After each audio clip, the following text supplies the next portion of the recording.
Not to be too Robin Williams, but good morning. It is Thursday, which means it's game preview day. Game preview number 1. I didn't scream good morning Vietnam, so anyone over the age of 30 understands that reference. We got a full show for you today because we got practice recap. We got some breaking news from last night that we need to talk about here on the show. And, of course, Penn State, West Virginia, our experts here on the show, they're going to give their thoughts. They're going to give do you guys do predictions? Do you do like predictions or score predictions in this one, Nate? I think so. At the end, maybe. I can't remember from last year if you did like a full-on score prediction or not. I mean, it's on BlueWhiteIllustrated.com if you want to check that out. If you read our stuff, T. Frank, which I've learned in the last couple of days, hit and miss for a lot of people. But no, it's definitely up there on BlueWhiteIllustrated.com. We'll get to those by the end with predictions. If you want to skip and get the cheat sheet, then check out the site because they're on there from yesterday afternoon. Even though a lot of content yesterday, some of it good, some of it not so good, but we're happy to provide because there was a lot going on in Penn State football. Yeah, we'll get to that in just one second. Just a reminder, though, if you're watching here in the live chat, we are going to be doing the BWI mailbag at the end of the show. We've got our submitted questions from BlueWhiteIllustrated.com we got to get through, but there is time for some of your questions as well, so drop them in the chat. And because it is such a filled show, if you send a super chat, we're guaranteed to get those on air, but we won't be able to get to everything today. So if you want, we're getting into regular season mode, and everything's getting super serious and all kinds of stuff to get to. So if you want to drop us a super chat, we'll make sure we get to your comments. Breaking news from yesterday. Penn State football has a news update, and as we said, this one, not so great. Former Penn State guard at this point, I should say starting guard Landon Tengwall, announced his retirement from football due to an injury. James Franklin made a statement about that after practice. Fitz, I'll come to you. You wrote the article for us at BlueWhiteIllustrated.com. Take us through what he said on social media and your initial reaction to the news. Well, the initial reaction first. It sucks, man. Like, yeah. I understand. It's football. It comes with expected consequences sometimes. And unfortunately, for a guy like Landon, who has lived and breathed football since the time I met him or talked to him, 8th, 9th grade, whatever that was, this kid has been all about football. He has been all about Penn State football for a long time as well, nearly as long as that.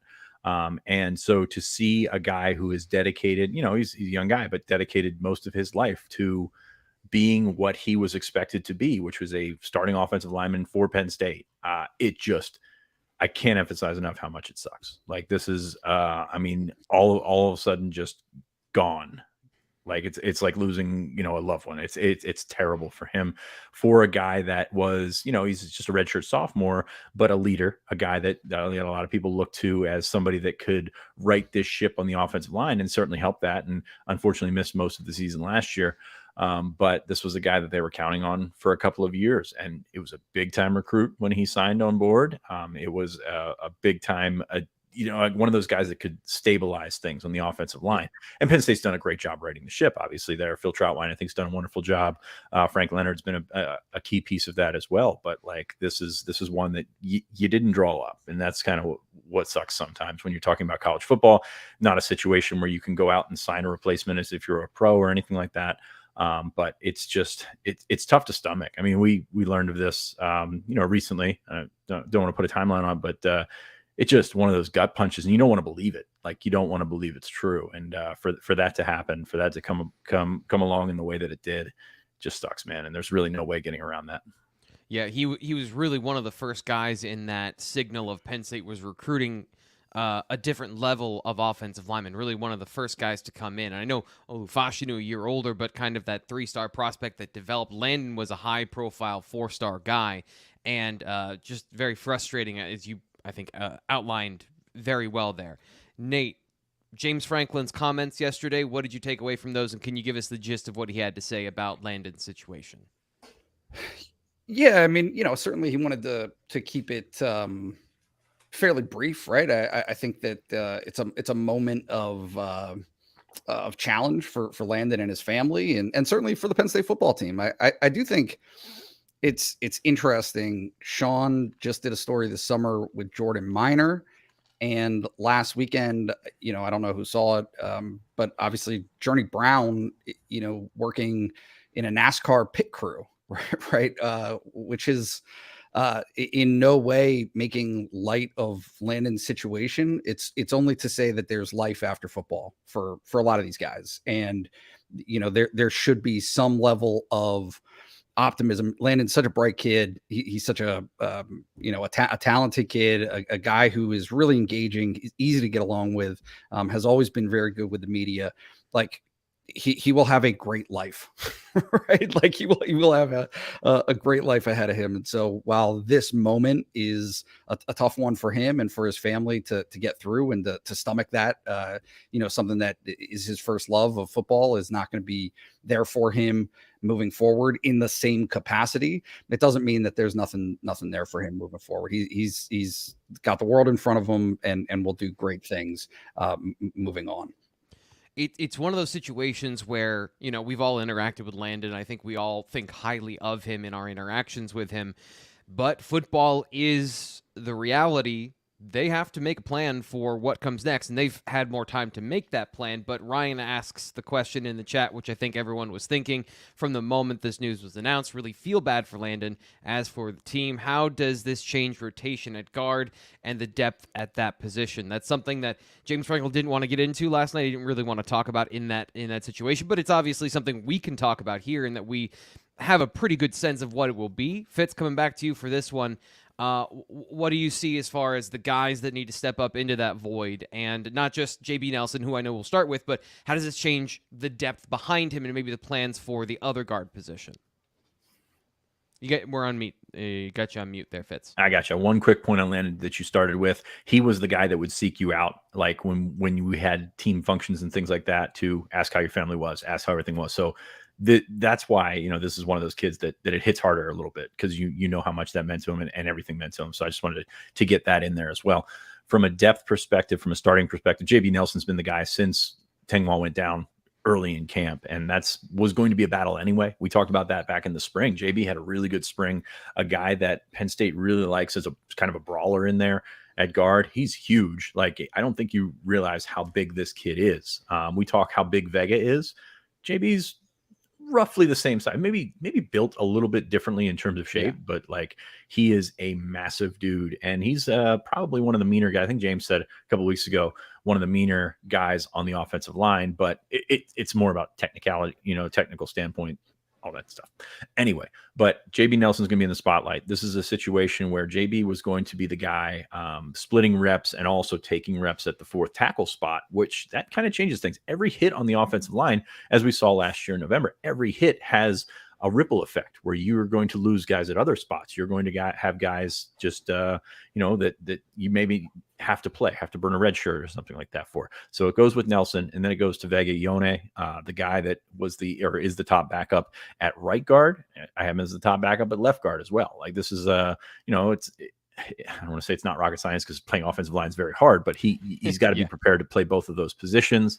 I think people are going to look at Hunter Norzad at center and say, why can't he slide back to guard? Well, you want to keep your center like intact all the way. That's why when you see them do rotations with different quarterbacks, with different other offensive linemen, the center is usually the guy that leads the team. I think Juice led the team in snaps last year. That's for a reason. You want to keep continuity there at the center position. So I don't bring him into the conversation. Can bring Nick Dawkins into the conversation a little bit, because Penn State likes to cross-train those guys. And if you're not the starting center, then you have an opportunity to provide value as a guard as well. So Nick Dawkins is right there. And then you move to the freshman Anthony Donka, who is really surprised some people through camp. Still see him ideally as a 4-game guy, a 4-game redshirt guy. But that's the way to look at it right there. And then you have the ripple effect, as I mentioned, without playing Nelson at tackle, you've got to figure out the fourth tackle situation. Drew Shelton, obviously the third tackle, could be a guard as well. We've seen him play guard at Penn State in the year that he's been on campus. So that's an option as well. And then you've got Javen Williams, who can potentially play a little bit more because of the situation. So that's kind of what you've got with the personnel there. I think. Can I ask you? Yeah, go ahead. I want to kind of dig in a little bit here in just one comparison to last year, where injuries happened, kind of in a snowball effect in the middle of the season. Penn State already off starting with one on the offensive line now. How do you feel about the depth of talent this year as opposed to last year, where you're digging into some of those freshmen and playing guys and it's super thin at certain positions? But with Drew Shelton another year in the program, with Vega Ioane another year in the program, is it a same feeling as last year because Javen Williams has to be that potentially fourth tackle, or is it a different vibe this year? I think it's a little bit of a different vibe. I think if you add Dawkins into the equation, you feel a little bit better about where things stands there. It's still about the same as numbers, and Penn State's progressively gotten deeper on the offensive line. You feel great going into the season with Tengwall and Nelson at left guard, Norzad and Dawkins at center, Wormley and Ione at right guard. Like 6 guys that's great. Like that would be great depth. And of course, any hit that you take is going to have that effect on the rest of the roster, the rest of that room. So I feel a little bit better. I can't stress enough how important that class of 2022, like when you've got the JUCO kid in Nelson, you've got Shelton, who played as a true freshman, you've got Ione, who you think can play legitimate reps as a redshirt freshman. This isn't a situation where you're bringing a guy in and you hope that he can stand in front of somebody and get in somebody's way. They hope that Venga, can be a guy that is actually playing at a starter level. So you hope that those guys are there where you project them to be.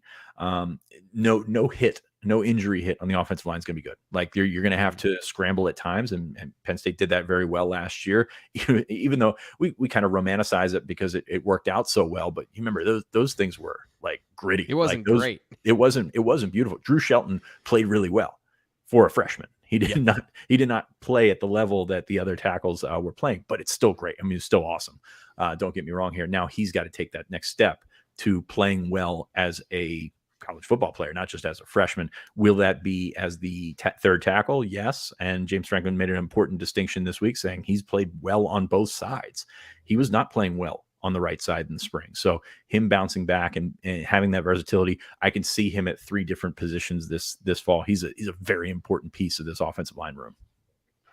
The presenting sponsor of today's show is My Perfect Franchise. Been with us for a while now here on the BWI Live Show. If you're looking to leave the corporate rat race and determine your future, it's interesting. Like the older you get, the more you realize freedom isn't just about being able to do whatever you want. It's having the financial ability to do whatever you want. And that's a big deal. If you want to live the American dream, which that's what it is, determining your future, check out My Perfect Franchise. Maybe you're looking for a side hustle because you're an entrepreneur, or you want to diversify, build wealth, etc., etc. Andy can help you do that. Andy at My Perfect Franchise, he is a veteran of owning franchises. He's also a really smart guy who studies the industry. We had a chance to talk to him about 3 weeks ago maybe, and he was telling us all the industries that are coming and going as the American economy shifts during different times. And now maybe it's not as much about real estate as it is about improving your home. And maybe there are businesses, if you have construction or contracting expertise, maybe you can go to a different level and manage a business. He can talk to you through all of that stuff. No matter what your skills are, he'll pair you with a franchise that makes sense. This is not just trying to get you in the door in a factory line assembly. This is one-on-one, 100% free consultation to help you find the right business and answer any questions you might have. So if you're watching here on the show, you can see his contact information. And if you're listening on the podcast, call 404-973-9901. That's Andy at myperfectfranchise.net. Andy at myperfectfranchise.net. You can also talk to him on the Blue White Illustrated message board. He is a message board member, and he's a lifer of the message boards, so great place to talk to him as well. Best place and best way to get to that, by the way, is to sign up right now. It is our kickoff week sale. And today's Thursday. I don't know if you know how days work, but we're running out of time on the kickoff sale. 50% off the yearly subscription for new subscribers. So sign up right now and get it for $49.99. Insider access, so you know about situations coming and going for Penn State football. You get information before it even gets into premium articles or out there on the internet. These guys are plugged in, they know what they're talking about, and they are the leading experts in Penn State football. So if you want all that stuff plus film breakdowns, recruiting news, Greg Pickles' perspectives and reporting on things, sign up right now. Again, 50% off for BlueWhiteIllustrated.com, so you can get all those projections and game previews, which we're going to be getting to in just a couple of minutes. But guys, coming back to you here, Nate, Yesterday, Penn State practice opened for us to see what was going on. Yep. And the offense, obviously, was going to take center stage. So your takeaways from yesterday and what you saw from the final tune-up that we get to see for Penn State, West Virginia coming up on Saturday. Yeah, I know this is going to come to a shock to many people, but Drew Aller was the first quarterback to take a snap yesterday. So really a lot of indicators that he might be Penn State starter on Saturday, whether or not James Franklin is willing to say so, which guess what? He's not. He's not willing to say so as of Tuesday. Nobody asked him last night to follow up. But he did have some comments in his post practice chat where which we'll get into later about Drew, which obviously leads you to believe that he will be the starter. Other than that, the things that I noticed that kind of stood out to me were the running back rotation, right? We had been kind of talking through the preseason, and we hinted kind of throughout the preseason that Trey Potts and Cam Wallace were kind of the guys battling for the third running back spot. And it looks like Trey is gonna win that battle, or has won, I should say, that battle. He was the third guy behind Nick Singleton and Katron Allen. So that gives you a pretty good sense of what they're going with there. At running back, small side note, Tank Smith behind them as the fourth back. That doesn't mean that necessarily Tank is actually fourth. You would think that both of those true freshmen will use up their 4 games or have the potential to use up their 4 games. But yeah, that's kind of the situation there at running back. And then, yeah, at receiver, some maybe news, some maybe not news, but yeah, Liam Clifford, first guy there in the slot. That does not mean that Keandre Lambert-Smith is also not playing in the slot. He is. But if you kind of read between the lines a little bit of what James Franklin said on Wednesday night, the position flexibility that Keandre Lambert-Smith has opens up the door to simply find a third best receiver. People have asked all preseason why we keep talking about finding a third receiver rather than finding an X, a Y, or a Z, right? It's that. It's the fact that they have position flexibility with Trey Wallace and Keandre Lambert-Smith, that they can move those guys around and simply look for the third best, third most reliable, third most consistent receiver out of that group. And right now, that looks like Liam Clifford. We'll have to see on Saturday night exactly how that takes shape. But for the time being, yeah, a pretty instructive, thing to see, I would say, off of practice on Wednesday night. Fitz, ideal or less than ideal that at this point in camp you're moving Keandre Lambert-Smith around, and one of those guys on the outside didn't step up, and now you're making these adjustments, which you can always adjust back, but that at this point you're moving him when maybe his best position is in the slot. How do you view that particular situation as we kind of round out the receiver conversation and we finally get to see it on Saturday? It's nothing new. I mean, they've been doing that the whole time. It's not a situation where they thought that they needed to adjust their outlook based on the third receiver. I mean, I think it's important to say that, but to me, it just keeps coming back to 12 personnel. Like, you can move these guys around, and you can also play Theo Johnson split out wide, put Keandre in the slot. Like, you've got options. That's the thing to take away from here. And I think you're going to see a lot of 12 personnel. They want to play Tyler Warren quite a bit, and I don't blame them at all. They feel better, I think, about their 2 tight ends than their 3 receivers, if that makes sense. So I think that you're going to see a lot of that, and that's where it comes into play there. And they're also moving Wallace around too. This is not a situation where Wallace just sits on the outside. So give yourself some versatility. Helps you in terms of preparation and in terms of what West Virginia has to prepare for, and moving those guys around helps. I think Clifford's been consistent. Amari's got the big play ability. We don't know what we're going to see from Cephas and McLean, and Caden Saunders has been talked up a little bit as well. So I'm excited for that. Like, I know everybody wants the answer of who's the third receiver, but like, sit back, watch, and maybe enjoy like the competition play out in front of your eyes, because it doesn't always happen like this. So I'm excited to see who steps up, and maybe you have a hot hand situation where you've got a guy that steps up and all of a sudden outperforms his practice accolades, which happens all the time. It's one of those things. It's just a receiver. You've got to do it consistently, which is not the easiest thing to do. We talked to Keandre Lambert-Smith last night at length about how or how long it can take to develop that consistency and what mindset it takes to develop that consistency. And it was pretty cool insight, because this is a guy that did not have that consistency. And then all of a sudden, when you change your mindset, a lot of things can change. So I'll be interested to see when West Virginia, when they take the field against West Virginia, who kind of clicks in and who goes for it. And there's a lot that you can tell from a month of practice. There's also some things that you can't. There's also some things you can't prepare for. So yeah. I'm excited to see that from a standpoint of, I think Penn State's going to have the opportunity to throw the ball. I think they're going to have the opportunity to score some points. Who's going to step up on the outside?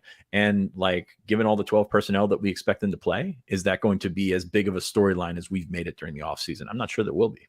Yeah, and one minor point on that, you can run 12 personnel and still put Keandre Lambert-Smith in the slot. Formations can give you certain things.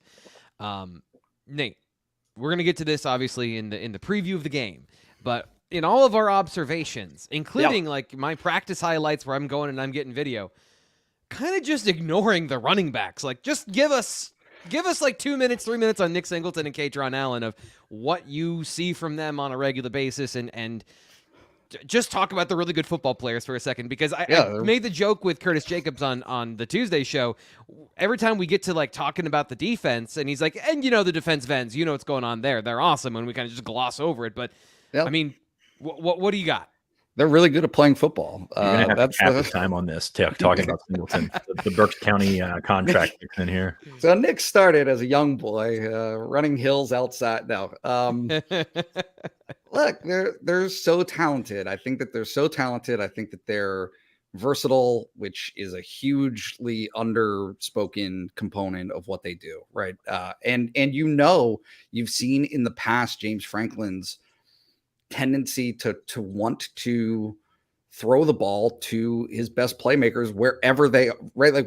However you can deliver the football quickly to your best playmakers in space, that's something he loves. That is a major component of what we've seen at Penn State over the last 9 years. So yeah, you're going to see those guys get the ball. I don't know, Katron probably doesn't get enough talk, at least for me. I don't talk about Katron enough just because I think so highly of Nick, but Katron's really good too, right? I mean, you have such a nice complementing tandem there of guys who do different things, but also the same things, right? One of the things that kind of stuck out to me about what Jaywan Sider said this preseason is when opponents are looking in the backfield, they're going to see a different number, but they shouldn't see a different player, right? The players that they see, how about that? Deep. I like that. Yeah. So they should see the same player. They should see the same footwork. They should see the same everything, right? And so those guys, I feel like they're so driven. They're so motivated, all of those things that you want. They might not be flashy. Katron has started to speak more, he's coming out of his shell, I think, a little bit. That was not the case last year, but Nick's the same way. I think neither one of those guys are going to knock you over the head the way that a Keandre Lambert-Smith will, in terms of being out and vivacious and all of those adjectives. So yeah, it's about doing work. They do it, and I think that both of those guys are ready to show not just Penn State fans who already probably have a great idea, not just the opponents that are on the schedule this year, but really the rest of the college football world, right? This is about more than just, hey, Big Ten Rookie of the Year or, all Big Ten status. It's beyond that. And so we're going to start to see that on Saturday night. We'll get to that in just 1 second. But first, are you coming to the game? Because it's a primetime atmosphere. It's Thursday. Hopefully you've made your arrangements. But if not, we got a place for you to stay, and I love this idea. This is Alum Lodge, one of our new sponsors on the show. You can check out them at alumlodge.com. And let me just give you the overview. You get to stay in a fancy, swanky place instead of an Airbnb where you're sharing it with a host, or you're at a hotel, which, nothing wrong with hotels, but you could be here for the weekend in a very nice house. And I'll give you the description that they gave to us because it's the first time I'm seeing this one as well. They've just updated the site. They've got all of their, I believe they have all of their properties on the website at alumlodge.com now. So enjoy a stylish experience in this centrally located Cape Cod in the village at Penn State, just 2.1 miles from Beaver Stadium. If you're a brave individual with great cardio, you could walk to the stadium from there. Feel at home in the open floor plan, including a spacious living room, dining room, granite countertop, entertainment kitchen. Enjoy coffee from the den, which overlooks the deck with a barbecue grill, outdoor seating, etc., etc., etc. You can also flip through all of the photos to check it out as well at alumlodge.com. They have a concierge style and mentality where they're going to meet this to your specifications. Let me give you a great example. My wife has to eat gluten-free. We never eat out. It makes traveling a nightmare. So if you've got food restrictions and you can't go out for every single meal, what if you could just go somewhere and there's a fully stocked kitchen, cleaned, you can be ready to go and have an awesome weekend with so few problems in your way because everything's been taken care of for you. So go to alumlodge.com, and there's some pretty cool stuff I got to get to here in just 1 second. Alum Lodge, go to alumlodge.com to reserve your stay today. Use promo code BWI to receive 10% off your booking. That's code BWI for 10% off your booking. Or you can call 814-424-3266 to book or pre-book listings that aren't on the site yet. But you can check out all the sites. One of my favorite things still to this day is you go through Zillow and just look at houses because I think that's fun. So if you're like me, you can check out alumlodge.com. I strongly suggest that you do that as soon as possible because the game, if you don't know, coming up on Saturday. And gentlemen, it is time to preview Penn State and West Virginia. Fitz, when we're looking at this game, let's start with what everyone wants to know. How's the offense going to look? And what are you expecting out of that side of the ball against West Virginia and their defense that has a lot of new pieces? Yeah, the defense, you nailed it, has a lot of new pieces. And I think there's a lot of space in that defense. You asked James about this week. It's a Big 12 defense. Like there is space to be found on that defense. I still think Penn State will set them up with the run. It makes sense. I mean, what Nate was just saying about Nick and Katron, you have that ability to fall back on that running game, and that will keep you on schedule. That will possibly put you ahead of schedule. I think Penn State's offensive line has an opportunity to have some success to move that defensive front. And I think there's just a lot there's a lot of optimistic matchups for Penn State in this one. Somebody just mentioned the tight ends in the chat. Absolutely. I think Theo Johnson is going to have an opportunity to find a lot of space down the middle of the field. Is it going to be a situation where I think they just flat out light them up? Probably not. There's some, rule changes and things that will take some getting used to in terms of how many plays you're going to get, how much time you're going to get, and first time starter, everything like that. I mean, that to me is what you watch. You don't watch the first viewing for Drew Aller. You go back and look at the tape and see how he handled everything, getting everybody in position, which obviously is what Sean Clifford did so well. So I'm really excited to see this offense. I don't know that it's every piece is in place. We just talked about the third receiver and things like that, but it's going to have the opportunity to put up some points, I believe. And I'm excited to see where they find that space. I will say this: I was watching the offense for the first time in camp, and usually when we go in, we split. We send a couple people to watch the defensive field. We send a couple people to watch the offensive field. I've drawn defense pretty much every practice so far. And so yesterday I saw you and Ryan walking over to defense. I'm like, you know what? I'm going to check out the offense, see how it goes. Drew can sling it, man. That's the first time, just being close up, seeing the difference between him and the other guys. And the other guys throw decent balls as well. It's different coming out of his hand. And Penn State, at practice yesterday, if you're watching the video, you can see the wind in the background. The wind was blowing into them, going in the direction that they're throwing right now. And he was throwing some darts. So I'm excited to see that come out. I think he's going to be juiced up. I think he's going to overthrow some guys early. That's pretty typical for a first-time quarterback. But I think once he settles down, he's going to have the opportunity to do so. I like Penn State to keep the ball close to the line of scrimmage in terms of the passing game to start, get him comfortable, and then go from there and ride that wave. So I'm excited to see what he can do. This kid can make some throws that not many quarterbacks that I've seen come through make them. Some of these outs that he was throwing there, I know it kind of seems different. It seems like it's looping a little bit, but when you put his film next to Bo's, it's very different. So I'm excited to see what Drew looks like. I'm excited to see if the hype comes to fruition. I've been saying for a long time, I think Drew is going to put up big numbers against West Virginia.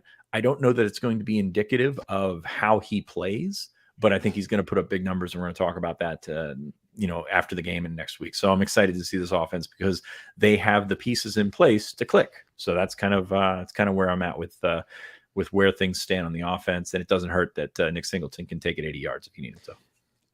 Nate, as much as we're going to talk about Nick Singleton, sure. I want to start with what James Franklin had to say last night, because one of the questions he was asked about what do you want to see from Drew Aller, and then he went into detail about what he wanted to see from Drew Aller, who is not the starting quarterback as of now, definitely not the starter. So what did he say, and how did you view what he had to say in terms of his expectations for the first game? Yeah, let everyone else work. Mm-hmm. Right? That's it. Is do not come into this game thinking that you have to do it all. You don't. Do not feel like you have to be perfect. You don't. Right? And so there's this this balancing act, I feel like, that's happening of expectations, which are fine, right? Everybody's excitement for him is fine. I'm sure that he's excited. Obviously, everyone wants this to get started, to see how he looks and for his career to progress, but don't race to the end first, right? Like there is a process to this. And I feel like what James Franklin said last night is a fairly accurate indicator of how this is going to look for the first 4 or 5 weeks of the season for Penn State, right? It's not just about this game. It's look, go, ride your horses. You got them. They're in the stable. Like they're ready to run. You got Nick Singleton. You got Katron Allen. You got an offensive line that is ready to hit somebody, right? That's not their defensive opponent. They don't have to face Chop Robinson this weekend. They don't have to face, right? Some of those guys that they've been seeing on a weekly basis. Gives them an opportunity. And even for the receivers, right? The receivers don't have to see Kalen King this weekend. There are all of those elements. The tight ends are going to have some mismatch opportunities. Like let those guys do what they do. You be in a lot of ways, and I'm ready to just absorb the hate here. But like when Sean Clifford came in 2019, that was a lot of the same situation, right? As he had some established pieces that were around him that he could rely on. That's what you want. That is the type of situation that you want for specifically a sophomore quarterback. So I'm again prepared to be hated, but like let's just pump the brakes just a little bit. Like let's just ease into this. As you noted, and I think is a fair assessment of what West Virginia is going to do, you're going to try to confuse him like crazy, right? Like you're going to do anything that you can to disguise what you're doing defensively. And you might be so wrong defensively that you're right. Oh, it's like it is obnoxious watching them, especially last year when they had a lot of new pieces. I'm like, I don't know what I'm looking at because I don't think they know what they're doing. And it's just like, what coverage is this? What am I supposed to be reading? I don't know. And that's how they get you. And that's how they get you, right? They're so wrong that the quarterback doesn't know or isn't going to be aware of what he's looking at because they don't know what they're looking at or what they're doing.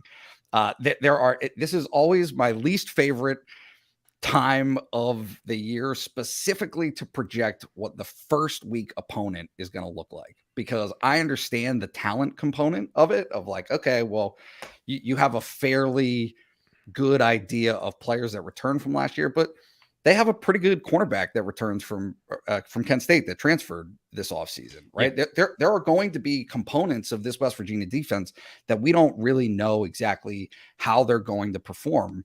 And it helps once you start to get tape, once you start to see tape of teams and start to work your way through the season. So no, that's my spiel on Drew, is just like, hey, if he doesn't throw for 400 yards, it's not the end of the world, right? It's not going to be a big deal if they put up 28, 35 points. Like I'm not sure that I can remember a time other than Idaho where Penn State has opened the season clicking on all cylinders offensively. I like really there are kind of few and far between examples of that, of Penn State offensively coming out and really just firing away. So yeah, I'm tempering the expectations just a little bit in terms of the offensive production, even if there is a big run for Singleton or Katron, what have you. I just think it's time to temper those expectations just a little bit out of the gates.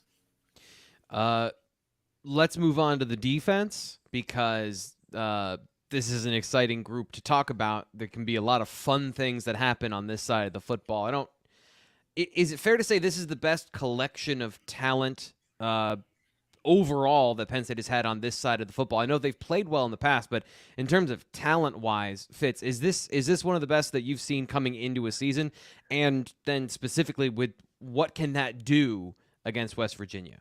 I hate to say that, because Penn State's had some really good defenses, really good complementary defenses, and in the end, that's what's going to make them good, or make anyone good. But in terms of pure talent, there's a lot floating around here, and they've stacked it at some positions. Defensive end is, I think, as good as any position room in the league, really. So I'm excited to see how that can have an effect on the corners, have an effect on the coverage and things like that, because I think they're going to be very good. I mean, it's tough to look around and say that I've seen a faster defense at Penn State. Like this has the opportunity when you've got guys like Curtis Jacobs and Abdul Carter, 4 guys playing outside linebacker. That's different. Like those are different dudes on the outside. And then you throw in a complimentary piece like Kobe King, and you can see this all coming together. Of course, we're going to talk about defensive tackles. I mean, that's going to be something that's pressed this week. Is West Virginia's got a pretty good offensive line in the grand scheme of how good offensive lines can be. West Virginia's got some pieces in place that can be a pretty good offensive line. Got a good running game, good running back there. Quarterback still very much a question. I believe Garrett Green is the guy that's in Drew Aller's seat right now in terms of the guy that's going to start, that nobody's going to say is going to start. And he's, I don't think, nearly the threat of some quarterbacks Penn State's played in the past, but I think it's a real opportunity there, especially for this defensive tackle group to hold steady. It'll be interesting to judge what a successful defense is, because this defense has been played up really well, and I think rightfully so. I think this is an elite defense in college football. But every time you come out, like Nate said with the first game, like there's an adjustment to be made there, and maybe West Virginia comes out running the ball. West Virginia's going to do everything they can to make this game end in 2.5 hours, like a baseball game these days. Like they're going to shorten the clock, try and get first downs, and let that clock run, because that's, kind of how the things go with the new college football rules, which I don't think will change everything totally, but you're going to get cheated out of, 10 plays that you would have seen in a game last year. So I think West Virginia is going to try all they can do to shorten up this game, keep it close to the football, and run. And I think Penn State's defense is pretty well set up to handle that, especially when you don't have the threats on the outside. Devin Carter, of course, who was committed to Penn State, will play wide receiver. And I think he's got very big play potential, but also has the potential to not have a play-to-play impact on the game. Like the consistency might not be there. That they had the names escaping me, the hyphenated guy they had last year. Bryce Ford Wheaton was like that. He was awesome, like at times, and then he just disappeared for a while. So it'll be interesting to see how Devin Carter responds. He went to West Virginia, had an opportunity to start and step in right away, and I think he can do that. And I think they've got a couple of guys that can play. Rodney Gallagher is going to come up at some point. I think he's going to play on Saturday night. But Penn State has the overwhelming advantage in terms of talent on defense against that offense. But if you can't stop somebody running the ball, then that's going to change the way that the game flow is going. So feel confident in Penn State's defense. They just have to tighten up a few spots, and we're going to see if all the hand wringing on defensive tackle was worth it over this offseason.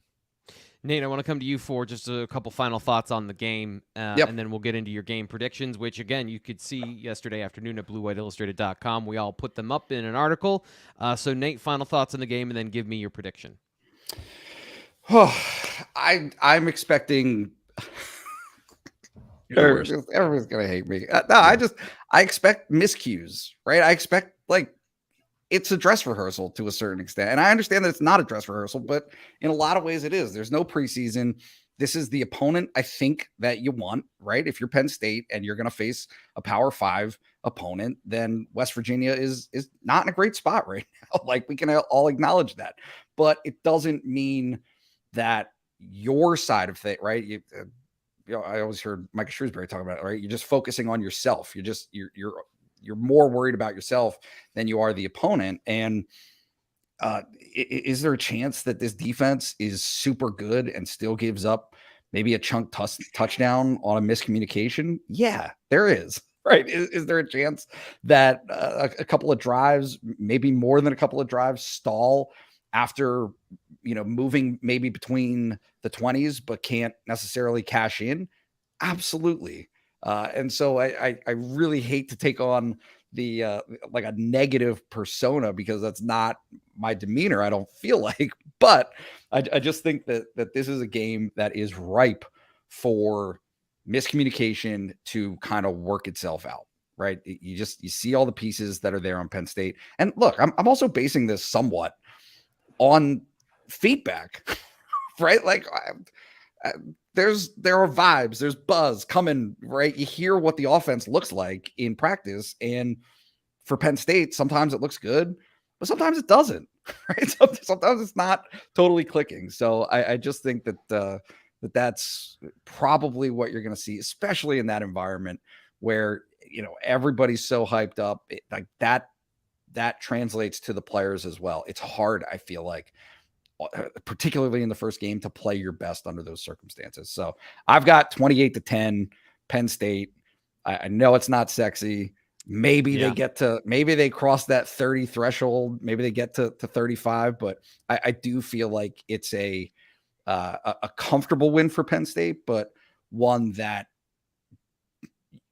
fans will come out of, people will come out of feeling like, okay, now I get it. That is a sophomore quarterback. That is a group that's gelling together for the first time and trying to work out some of those kinks. Nate gave us the lowest point total for the Nittany Lions, and Fitz, you gave us the highest point total for the Nittany Lions. So what do you see in this game? I see college football. There's a lot of points in college football. And I also, unlike Nate, I don't hate Penn State. So there's that. No, I just think there's a lot of advantages here. And I'll be honest with you, I'm kind of with Nate that they're not going to play a perfect game, and you can still score 45 points on an off game. Like, that's college football for you. Like, I think with the potential of this defense, the potential of them taking the ball away, which, West Virginia can turn the ball over, and we've seen things snowball in an environment like I'm expecting on Saturday night, has the opportunity to snowball and get out of hand. So maybe we do see a slow first quarter. Maybe we do see a situation where West Virginia is trying to sit on the ball and basically do everything that they can. Maybe we do see a slip up from a first-time starting quarterback. Those things are all certainly possibilities. But how many times have you looked down at the scoreboard and it's 24 points at halftime? These points can add up quickly. So I have Penn State 45-10.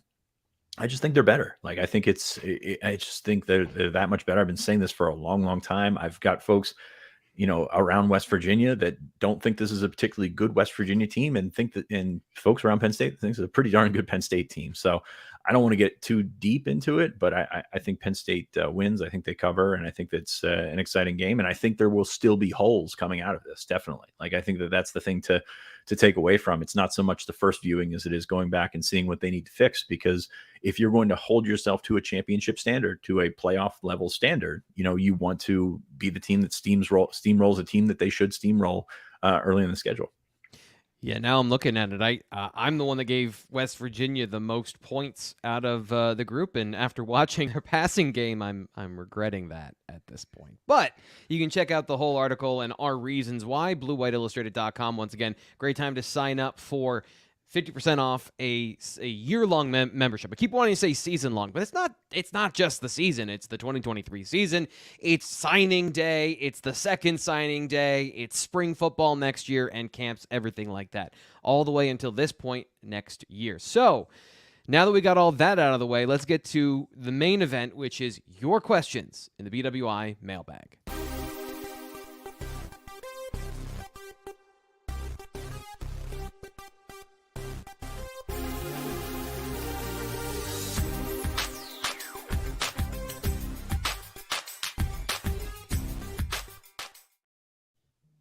have not been ignoring this. I've been saving this for right now. But this coming in the message forum, message forum, no question. Just would like to wish Sean a happy birthday today. Hope you have a great and busy day. Fitz, happy birthday here on the show. Appreciate you being here on your birthday. People wishing you happy birthday in the chat. I did not know that you were another fellow August birthday member. So happy birthday. Yeah, that message came from my father on the message board. He still hasn't called or texted me happy birthday. So, you know, I know he is laser focused on the tailgate this weekend, which anybody stop by the tailgate. It's always a good time out there past the left field line of Lebrano down the hill a little bit, sponsored by Labatt Blue this year. It's going to be a good time, but he's focused on that. And I've yet to hear from him other than that post on our message board. So I appreciate that, Dad. Yeah, and we are coming up. This is a great point by Beach Wine Guy. Happy anniversary of joining Blue White Illustrated. So a lot of stuff happening for you at the end of August. Super happy to have you here, obviously, and be a part of the Blue White Illustrated team and be the team leader. Nate, let's get in. Yeah, this is getting obnoxious. Let's give me the football questions. I never thought we'd get to a situation where that would be Nate's response. Talk about how great I am. Come on. Beard looks weird. Go ahead. Okay. Stephen Light asks, I'm most interested in Yurcich's move to the box. Doesn't it seem an odd time to move off the field with a rookie starter? What do you think changed his mind from where to call the game? Danny O'Brien. Like, I think you've got an opportunity for him as a graduate assistant now instead of an analyst to be your guy down on the field, to be the guy that needs to communicate with your first-time starting quarterback. And I think that's it. Like, that's all of it. Like, this is a guy he carries the assistant quarterback's coach role, but he's got a big role in this program. And he's a big reason, that they've gotten he was a big reason they got Drew. He's a big reason that they've gotten Ethan Grunkmeyer. Like, he is a big part of that quarterback process. So he's got them there. You can get Mike Yurcich up in the box to see everything develop. And this was an interesting conversation had on the board this week about the difference between seeing everything develop as an offensive coordinator from the box and Manny's down in the field, like seeing everything happen. Like, I think you need to be you don't need to be in the box. Let's say that. I think you see more. You have a bigger opportunity as an offensive coordinator to see more and to make those judgment calls from the box than you do. I'm a proponent of being up in the box. I know some guys like to be down there in the field. You get the feel for things, but from an X's and O's standpoint of basically looking at it like a video game, looking and seeing what's opening up, I think that's the opportunity there. So I'm excited to see how it happens. Yurcich has done it in the past. This was something when we did, I remember Nate and I were on the golf course talking about, and I was posting a Danny O'Brien notes story, and I mentioned Yurcich in the box, and the first response was, "Isn't he on the field?" And I was like, "Oh, shoot, I guess I shouldn't have said that." And then we kind of walked it back, but I think he gives him an opportunity to see everything. And he's got Danny O'Brien down there, who is a great communicator with those quarterbacks. And I think that's the biggest thing. It's like, you've got the opportunity to work with those guys now, where he didn't have that in the analyst role last year. And Danny is a future quarterback coach. He's a future offense coordinator, probably a future head coach as well. So he's one of those guys that you want to maximize your abilities while you still have him on your staff. Not a question here, but Tyler saying, never been able to catch you guys live. Just wanted to thank you for all the awesome coverage. Thank you, Tyler. Appreciate you being here and appreciate you supporting the channel. Somebody else mentioned we got a great show today, great crowd. Super awesome. We got a lot of new people watching for the first time because Penn State football is literally hours away at this point. So if you haven't yet, subscribe to Blue White Illustrated here on YouTube and hit the like button, because if you're 49 minutes into a show on YouTube, you have way more attention span than most people, and you're liking the show. So please, if you would, like the video. Zanderson asks, any recruits you are surprised that won't be attending the first game at West Virginia? Obviously a night game, a primetime showcase, so you expect a lot of players to be there, but at the same time, schedules and things can happen. So Fitz, quickly here on this one, is there anything that comes to mind? I don't harp on the negative like that. I don't know. Like, once a kid says they're not coming, they're not coming. There are so many things that can like be coming to play. Guys have schedules, guys have film in the morning, it can't get there. I mean, Jalen Harvey is a guy that you look at and say that, he would probably be one of those expected guys. Now I think they'll still get him on campus before a decision, but at the same time, like, he just went to USC last week and watched USC San Jose State. So it makes sense for a game that's 3.5 hours from him and a primetime game, an opportunity for him to come up. So I think that would be the one that would be surprising to me. But as I've said before in this recruitment, really nothing surprises me with Jalen Harvey these days. So I think that would be the way to look at that question. Question from the chat here. Larry is pro says apparently Aubrey Brooks is a top 3 safety in the country. Is that can anyone confirm this? Is what he asks. This was on some chat, some other podcasts, some other places that he'd been listening to Penn State coverage. Aubrey Brooks certainly is a good football player and was a very good all-around safety for them last year. When you start saying top 3 in the country, top 5, like, most people don't actually know where somebody ranks in a certain position across all of college football because no one's actually watching all of college football despite what they'll tell you.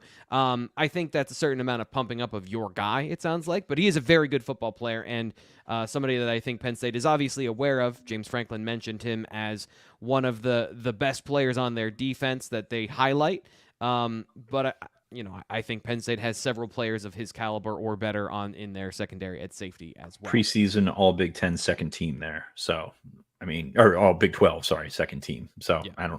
I don't know that he's a top 3 guy, but that's just kind of what I'm reading on his bio right now. And that's a good gauge there as well. This one, kind of leading off of what Fitz just said, Nate, I'm going to come to you. Who is the most likely to be an all Big Ten selection at the end of the preseason, or at the end of the season, despite not being a preseason all Big Ten? So I looked up the all Big Ten official selections, and I believe Olufashinu was the only all Big Ten selection. So you've got a wide delta of players to pick from. Yeah. Well, let's widen it to like Phil Steele, right? Because Big Ten doesn't really do an all Big Ten preseason. I'm going to go with Hakeem Beeman is not anywhere on that radar, and I think he will be by the end of the season. 290, by the way, on the latest Penn State football roster update. So when James Franklin talking about they're getting bigger, Fitz, they're getting bigger at defensive tackle. I know we want everyone to be 301, 305, but 290 pretty good for Hakeem Beeman. Do you have a selection for that particular question? I'm going through the Athlon preseason here, and every player is listed basically. So, but not Hakeem Beeman. You're right. Not Hakeem Beeman. I did it. Wow, it's interesting.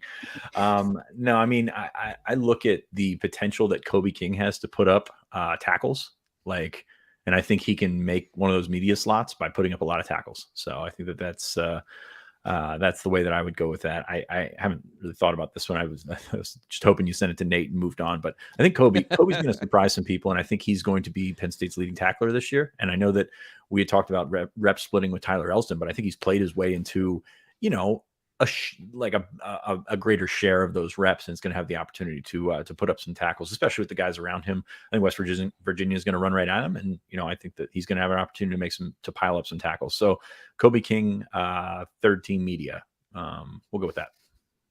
Let's look at this one. Obviously, the conversation around the game is the West Virginia running game. So ZFresh05 says, do we think we may see a combination of Denai Dennis Sutton and Adisa Isaac to counter the heavy run game this year in specific games? To go with that, linebackers, Kobe King, Curtis Jacobs, and Abdul Carter. Well, I mean, those are the 3 starting linebackers for Penn State specifically, but the defensive ends, the question centers around a heavy package. Is it incorrect to say that Chop Robinson is going to be bad against the run? I guess I don't understand the premise of this particular question, Nate. I think that you're looking at this question as Chop Robinson as a pass rusher, but he's gotten bigger. He has definitely gotten bigger to the point where I think he can play the run. I don't think there's a situation where you have to overemphasize or change what you're doing at defensive end to counterbalance a heavy run team. Obviously, they're going to face Michigan. That's going to be the litmus test for this Penn State defense on a lot of levels, but especially at that level, defensive end stopping the run. Curious to see if you do need to go to a 5-tech like they used to do with certain players, with Givens. I think Zettles played there as well against like the Wisconsin and Iowas of the world. But does Amin Vanover get in that role? Do you move Zane Durant around? Do you move Hakeem Beeman around? That's probably the interesting thing there. But ride your dudes, like ride however long you can get Chop Robinson and Adisa Isaac and Denai Dennis Sutton. And then there's a little bit of a break, but Vanover's good. Fisher should be good as well. Just stay with those guys, and do what you do. Yeah, I don't think that there's necessarily a poor run blocker in that group. Fitz, are you looking for more diversity at defensive end, or are you looking for more of, the top line guys, and then you cycle them out?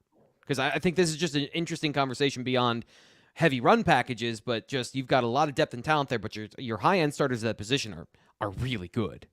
Yeah, I mean, I don't know how it's going to play out, because I think like Vanover can play as well. Like Fisher can play as well, but I have Vanover as the fourth guy, Fisher as the fifth guy. So we're going to see what break you have. Like usually like to go 2 and 2 in terms of rotating those guys in and out.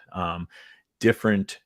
I don't want to say different styles, but like the second team is much bigger than the first team, if that's going to be what you're going to go with. So it'll be interesting to see how that works. But those guys, I think, both they all have a lot of talent. They're all explosive. Like they can all rush the passer as well. So I'm just exceedingly high on that defensive end group, and I don't think there's anything that you change to make that work. I don't think putting Denai Dennis Sutton on the field to take Chop Robinson off just to play the run gives you the value that you think it would on paper. I think Chop Robinson is going to be capable of playing against the run. Nate, do you want to answer a Big Ten championship question or a kicking game question? Oh boy, Dealer's Big Ten choice. championship. Come on, I love All the right. big picture. Let's go. So, CFET asks, why is PSU going to win a Big Ten championship? Conversely, why aren't they going to win a Big Ten championship? So paint the picture for us, Nate. You start with the optimism, as we just said. Okay. Here's the optimistic trajectory, the narrative, right? You get 6 games to get it together before you got to go to Ohio State. And that's a tough game. Obviously, Ohio State has things that they've got to deal with. Michigan has some things that they've got to deal with. I don't think that the immediate gap between Penn State and those two teams is the margin that it's been necessarily previously. And look, obviously Michigan over the last 2 years has been a different animal from what they were the previous 6, but the point kind of remains that all 3 of these teams have a lot to like, and also have a few things that they've got to answer. So giving yourself that run up, I think it allows you to maybe get through a tough game, right? Illinois or Iowa, you can peg out of those first 6 games as one of those 2, maybe tripping you up a little bit, not necessarily losing, but there'll be a test, right? Like it gives you the film, right? It gives you the film of, hey, these are the things that you got to improve upon. I think it really helps to have UMass as the lead in, right? You got to buy.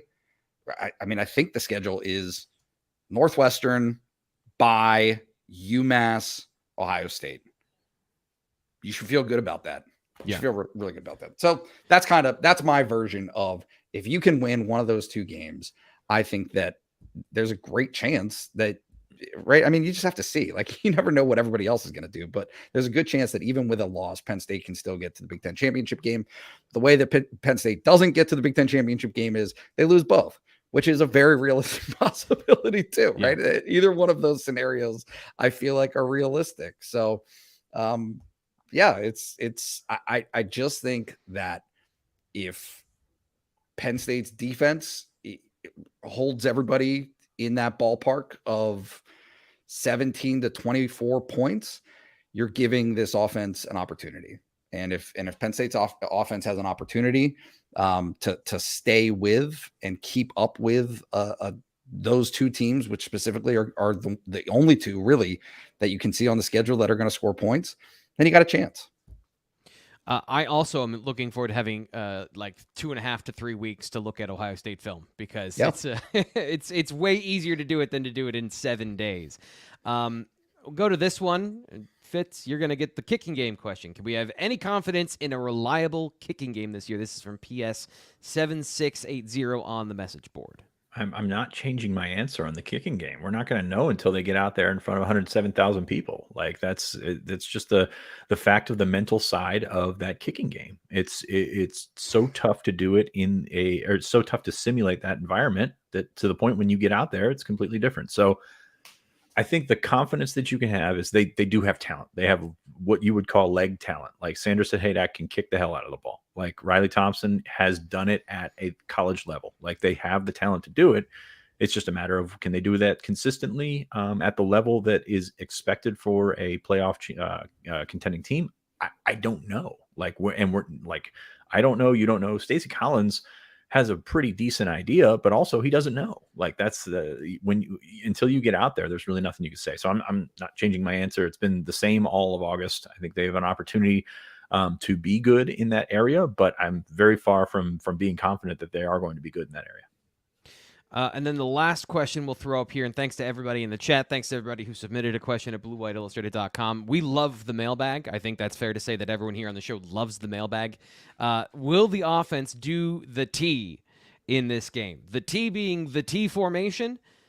Yes, they will absolutely do the T formation. I think the better question here is, how will the T formation evolve? Because in college football, in a lot of different areas of the game, if you stay static, teams will figure out a way to stop it. So what do they do this year that will be an advancement on what they've done in the past?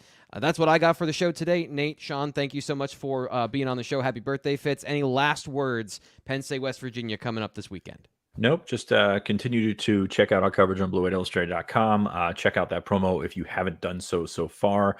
August has been awesome for us in terms of a coverage standpoint, in terms of subscription standpoint, things like that. There's a place to be for Penn State coverage. It's us. Check it out. BlueWhiteIllustrated.com. Nate, agree with him quickly. Love you, Fitz. Happy birthday, buddy. Hey, thanks. And subscribe. There we go. We will be back tomorrow. 5 things to watch for Penn State football playing defense against West Virginia. I'll be riding solo. I think Ryan may join me for a couple minutes to start the show. Just give a quick preview of what's coming up. And then, of course, we've got the Tailgate Show coming up 3 hours before kickoff, 90 minutes, myself and Penn State defensive tackle Aeneas Hawkins. We're going to be breaking down the game for you. Live post-game show afterwards. All kinds of stuff. We are going 1,000 miles an hour. Subscribe so you don't miss any of it. We'll talk to you then.